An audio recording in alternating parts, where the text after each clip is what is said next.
Hey guys, how's it going? Ghostly Rich here today. And so we're going to be putting a light bar right here on the front. Now, some people like to put it on the hood, but the problem is the hood mount ones reflect off the hood, right? I already got one up top, but I want to put another one right here, just on the top.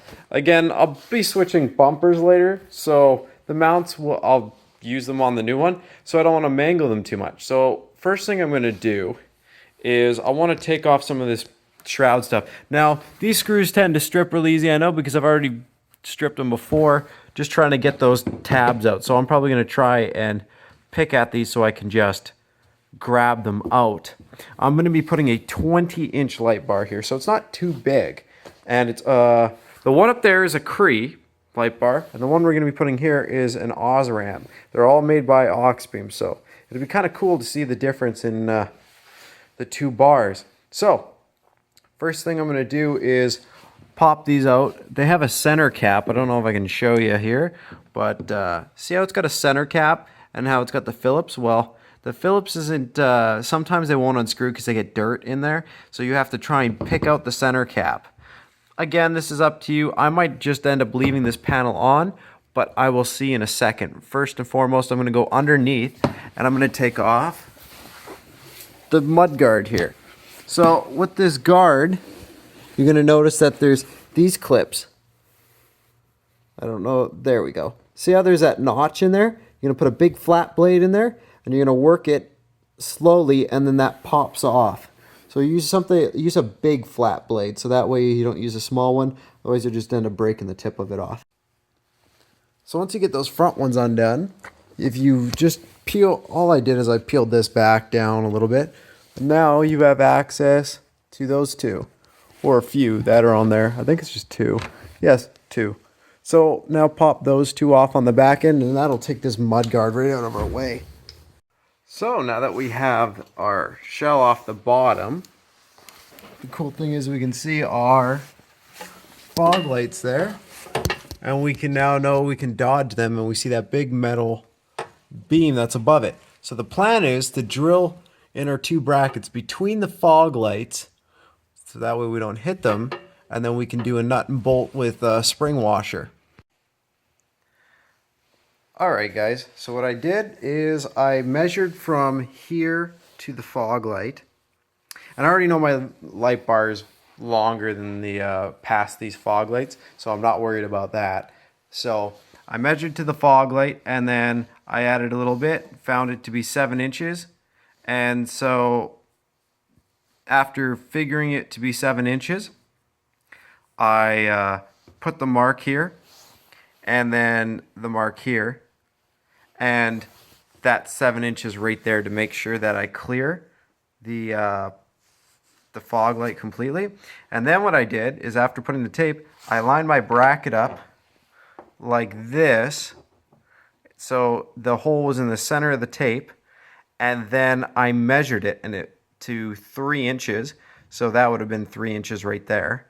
And then after I've measured it to 3 inches, and I lined it up there, and that was in the center, I poked a hole right in the center, or just poked it with a flat blade screwdriver, and I was like, okay, that one's gonna go there, and then I put this one there. So now it's time to take a bolt, which is down here, take one of these, and I'm going to measure up a drill bit. That will work with that. So, pre-drilled the hole, and then I, for this bolt, used a 5/16, and that fits perfect into there. It's just a little bit wiggly because, yeah, but there. And I can feel the bolt coming through on the bottom. So we're doing good. So the next thing is to attach our brackets up here. So you notice that the head gets locked in there like so. So what you do is you just attach them. If you bought the same Osram light bar, the bolts are already sliding around here. You just take the screws and you put them here. I don't quite like how they don't have spring washers and washers here, so I might add that later just to hold it a little bit better, especially when you're off-roading. Last thing you want to do is have this get loose, and I mean, if you have some Loctite, maybe throw a tiny bit of Loctite on there, just so once you get your angle, it'll hold a little better. But yeah, no, I was surprised, no washers. But so now that I've got these loosely on, I'm just going to line them up with these holes and then squish it down and then bolt it on from underneath. There you go. As you can see, when you first start, it's like, oh man, it barely threads on, and then you get a ton of threads out and it tightens down nicely. So now we can go up top in a second and position our light bar in the center and just tighten down those 4 Allen keys. So after you tighten up these screws, I could get at them with an Allen key, so I actually just used a pair of needle nose and very timely just went and tightened them up as tight as I could get them.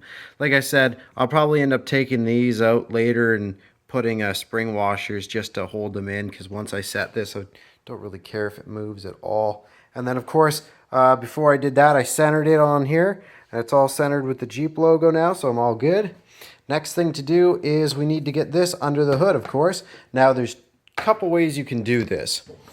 Just depends on how much wire you want exposed.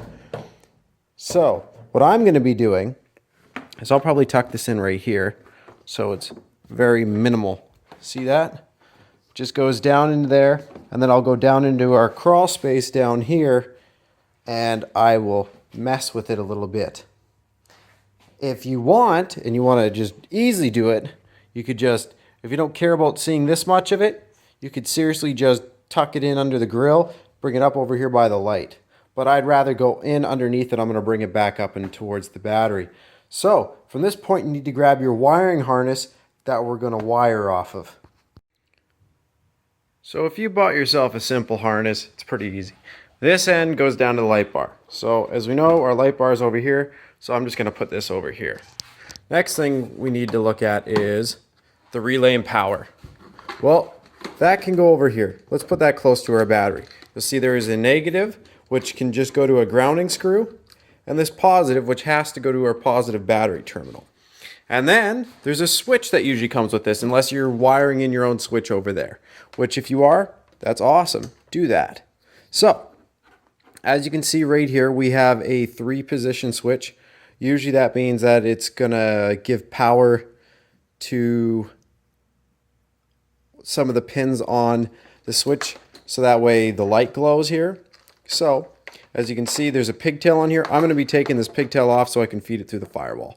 I'll show you that in a second. First things first, let's see where we're going to put our relay. Once you have your relay somewhere, you can hide the wires nicely. So your relay options are simple. You can either A, bolt your relay to the firewall like so. That's what I did with a couple for my other light bar. I'm going to be getting an S-Pod soon, so that's going to replace all these relays and stuff, and I'm going to have to relocate wiring. This is just all temporary. Or, if you know like me, it's going to be temporary. For these other two, I'm just going to be zap strapping them onto a wire bundle like so. And it's not going to move around too much, so I'm not too worried. And then what you can do is after you've done that, I'm going to clean up a spot right here, and I'm going to sand this. I'll show you, and I'm going to put my own ground right here too. You could, if you wanted to, go off a pre-existing ground if you want to look like there's one right here. So if you wanted to, if your wires are long enough, which I think ours will be, we'll see. They're pretty close, but you could put that on there if you loosen the ground screw. The other thing you can do is like what I'm thinking about doing. That is, I'm just going to clean off a spot right here, and I'm just going to put my own grounding screw right here. Now, if you're going to be doing this, one thing you need to remember to do is you have to scratch off the paint layer. If you don't scratch off the paint, then it will not make a connection to the actual body, and then your light won't work properly. It might flicker, who knows. So you got to make sure you get a good ground. So right now, get your power wire, and what you can do is just, you'll see the fuse is right here. Just zap strap it up and along there. Don't attach it yet, just zap strap it. The last thing you do is you attach them. So yeah, for now, just go ahead and run your power, leave it dangling here, and I'll show you what my ground looks like when I'm done. So as you can see, our power wires are right here, and I've just put them like that, zap strapped. I'm going to put another zap strap and some tape, protect those right there. And then if you look here, I've got more than one fuse, but It brings your fuse right here, so that way if you ever have a problem with one of your light bars, you can troubleshoot from here with your meter. Keeps your fuses nice and close to the battery, which is what you want. The closer the fuses to the battery terminal, the better. So now that that's there, what I ended up doing is, if you take a look here, since I'm already drilling into the body here, just take your ground, fold it up, and then ground it right there. If you want, when you pre-drill the hole, like, use a self-tapper, self-tap into there, and don't worry, it goes right into here, so it's not really gonna wreck anything. And then right after you self-tap through there, if you want, take a piece of steel wool or sandpaper and just sand a little bit behind it. Once you do that, just screw your screw down and it'll ground right to there. Now, if you have a plastic relay like this, where it's got a plastic type tip, put the metal piece under the plastic because you want it right against the body. But since that relay clip on top of this one is metal, I just put it right there and it'll go right to it. So as you can see, it's grounded right there, power's right here. Now it's time to run the switch into the cab. Now the best way I found to do this is take your Jeep cover, grab it like so, lift up, and then pull towards you after it's up. Right there, you now have a straight shot to the other side where you can either drill through the firewall, or if you have an automatic Jeep, there's a spot where the clutch pedal would go through. And since there's that, we can use that to our advantage. So give me one sec here, and I'll show you where that is. So as you can see, I started zap strapping. I got to right here. Now see right there where that blue power wire is going through? Right under that bolt? Right there. It's like a big McDonald's push pin, like a thing that you put a straw through. I can't really get you a better angle on it, but you can, if you go inside, probably cut. What I did is I cut it open a long time ago, but all I did is I used a bit of a knife, and it's just rubber, so you can push things in and out through the firewall. So it's kind of good for putting stuff into the engine bay. As you can see, I've got lots of stuff going through there. So that's where you should push your wires through if you have that option. If you don't have that option, then you might want to drill a hole through the firewall at a different location, but for me, that works perfect. If you have one of these covers that go on here, all you do is you pry on this corner and then pry on the other corner. It'll bend out like this, then you can lift it out. As you can see, there's hooks and there's clips. Very easy to take off. Again, clips, and then the bottom is hooks. So pop out, lift out. Leave this down here. As you can see, I already have a switch on there. So you're going to take the switch like so. Sorry, I've got two switches I'm running right now. And it's just going to be this easy. Just stick it in through like this. And this is, of course, only if you want to put it on the dash panel. I like to put it here because it's kind of between you and this part here. As long as you don't have a ton of keys hanging off, you're fine. For me, it's perfect. It's kind of stealth and out of the way, and keeps the dash nice and clean, so people don't look inside your vehicle and say, wow, look at all these switches or something like that. Not that they're going to be, with a Jeep, it's all bolt on the outside anyway, so if they want anything, they're going to grab it. But after it comes out through here, if you go in underneath where we put the stuff through, ta-da, our two pigtails will be hanging here. Let's see if I can, there, right there, and then up there, this is the part where they're all coming through. So, like I said, if you're having trouble trying to squeeze them through, you might need to come in here with a bit of an X-Acto or something and just open up the sleeve a little bit. Just be careful if there's any wires going through here that you don't catch on anything or cut any wires. So once you get your wires here, find a path and just zap strap it up and along through here and connect it. And then with this, I just bundle the extra down here, so that way you can still pull your plate out if you want to. That's why I've left that one looser, so that way I could still pull it in and out. Probably just gonna put these right below it, one here and one here. But yeah, that's all there is to it.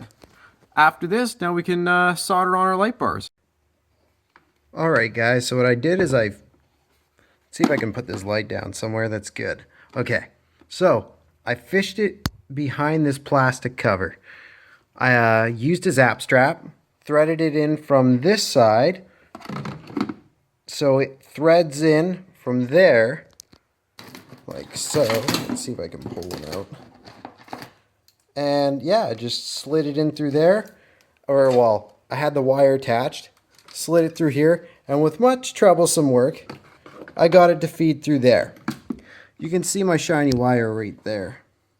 After I got it there, I fed it under that mount, and from that mount, I've gone down here in the corner. Now I need to go underneath and check out how I want to run it there. I'm going to put one zap strap up here though, and then that's it. I've got all the way down to underneath the vehicle, and then we just have to attach that to the light bar.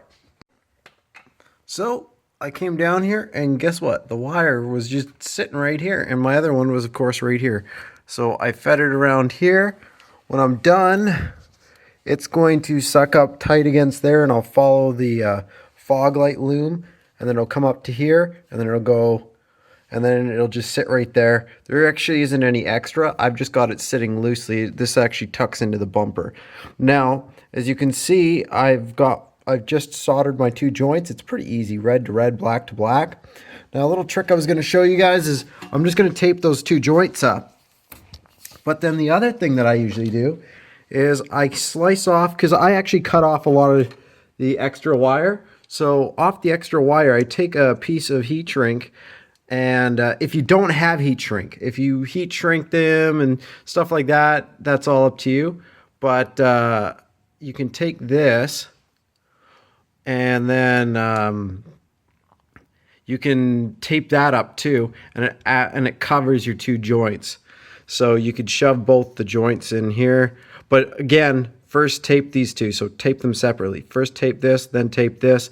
And then if you want, you can either bundle them separately into each of their own heat shrink packs, or whichever way you want to do. Again, you could butt connect. It's all personal preference. I don't really would support butt connecting unless they're like marine grade or something, because if these get wet, you don't want, like if these get caught in a puddle of water or something, you don't want them shorting out. But yeah.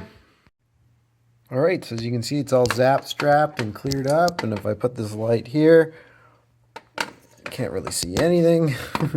But there's the fog, and it's tightened all there, and it goes up there to the light.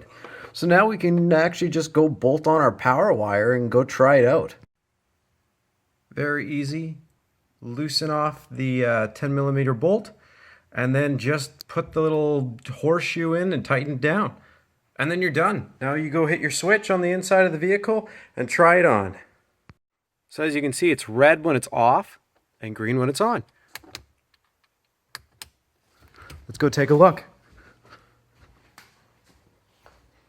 Wow. Holy smokes. That thing is bright. That'll be awesome for kind of like a spotlight in the bush.